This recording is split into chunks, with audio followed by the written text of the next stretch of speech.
যুক্তরাষ্ট্র বাংলাদেশের পরীক্ষিত বন্ধু। তারা 1971 সালে বাংলাদেশের জনসংখ্যা কমানোর জন্য অগ্রণী ভূমিকা পালন করেছিল।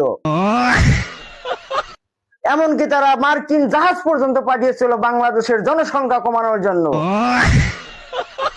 তাদের সাহায্য কোনোভাবেই ভোলার নয়।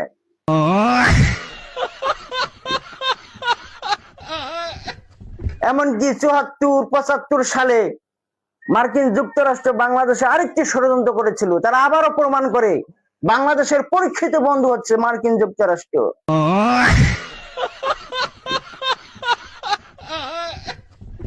আর 2024 সালে তারা তো অভিভাবকের ভূমিকায় পালন করেছিল। তারা তো অভিভাবক ছিল বাংলাদেশে একটি জঙ্গি হামলা করার জন্য।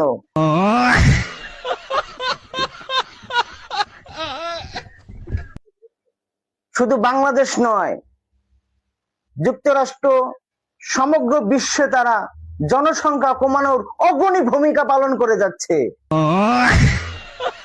যেমন ফিলিস্তিন, ইয়েমেন, লেবানন, আফগানিস্তান, ইরান সহ নানান দেশে তারা জনসংখ্যা কমিয়ে যাচ্ছে।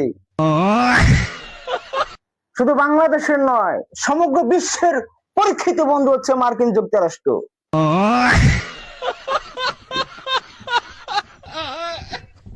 সর্বশেষ জামায়াতের এমপি আমির হামজাকে ধন্যবাদ দিতে চাই।